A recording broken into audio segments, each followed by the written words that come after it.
स्वागत है आपका आज के एपिसोड में। चलिए शुरुआत करते हैं पहले प्रश्न से। हाल ही में किस संगठन ने national time release study report जारी की? ए. वाणिज्य एवं उद्योग मंत्रालय, बी. केंद्रीय अप्रत्यक्ष कर एवं सीमा शुल्क बोर्ड, सी. भारतीय रिजर्व बैंक, डी. आर्थिक मामलों का विभाग। इस प्रश्न का सही उत्तर है विकल्प बी, केंद्रीय अप्रत्यक्ष कर एवं सीमा शुल्क बोर्ड।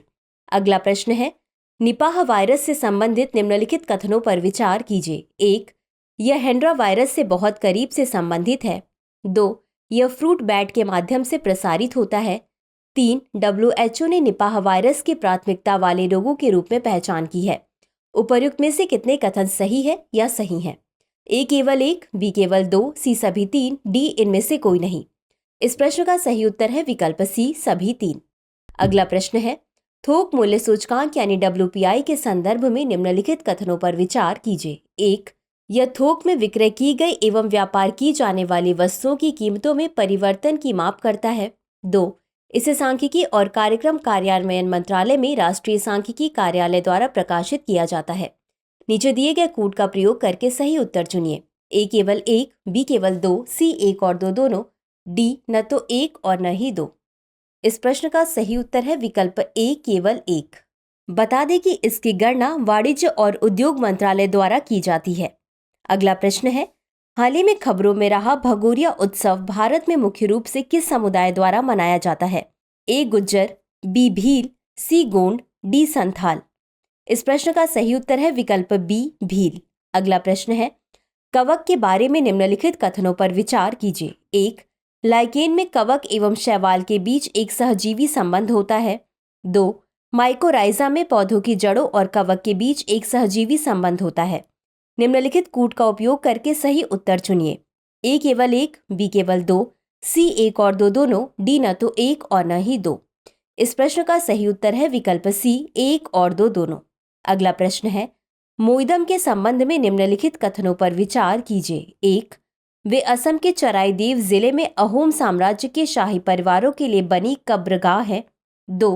18वीं शताब्दी के बाद अहोम शासकों ने हिंदू दाह संस्कार पद्धति को अपनाया और चराईदेव में दाह संस्कार की बची अस्थियों और राख को दफनाना शुरू कर दिया। उपर्युक्त कथनों में से कौन सा या कौन से सही नहीं है या नहीं है? ए केवल 1, बी केवल 2, सी 1 और 2 दोनों, डी न तो 1 और न ही 2। इस प्रश्न का सही उत्तर है विकल्प डी, न तो 1 और न ही 2। बता दें कि दिए गए दोनों कथन सही हैं। अगला प्रश्न है, केंद्रीय अन्वेषण ब्यूरो के बारे में निम्नलिखित कथनों पर विचार कीजिए। 1. यह दिल्ली विशेष पुलिस स्थापना अधिनियम 1946 से अपनी जांच शक्तियां प्राप्त करता है। 2. इसकी निगरानी केंद्रीय सतर्कता आयोग द्वारा की जाती है। 3. यह इंटरपोल सदस्य देशों के साथ जांच के समन्वय के लिए नोडल पुलिस एजेंसी के रूप में कार्य करता है। उपर्युक्त कथनों में से कितने सही हैं? ए केवल 1, बी केवल 2, सी सभी 3, डी इनमें से कोई नहीं। इस प्रश्न का सही उत्तर है विकल्प सी, सभी 3।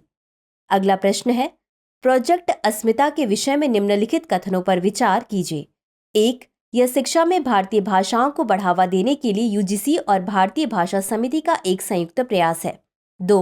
विभिन्न क्षेत्रों के सदस्य विश्वविद्यालयों के साथ 13 नोडल विश्वविद्यालय इस परियोजना का नेतृत्व करेंगे। उपर्युक्त कथनों में से कौन सा या कौन से सही नहीं है या नहीं है? ए केवल 1, बी केवल 2, सी 1 और 2 दोनों, डी न तो 1 और न ही 2। इस प्रश्न का सही उत्तर है विकल्प डी, न तो 1 और न ही 2।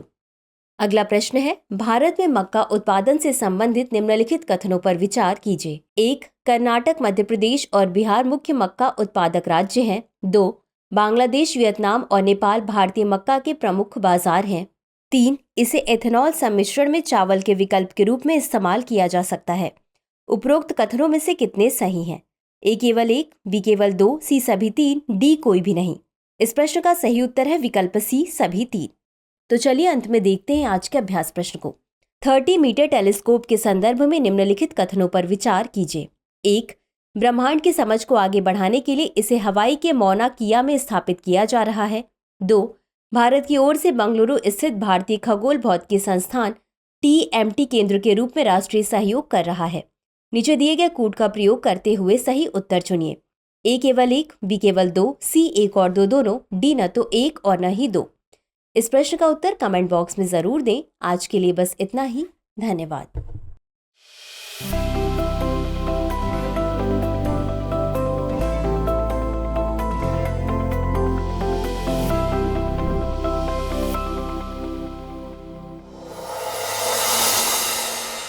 डियर व्यूअर्स, अपने एग्जाम की तैयारी को और बेहतर करने के लिए हमारे चैनल को लाइक, शेयर और सब्सक्राइब करना न भूलें।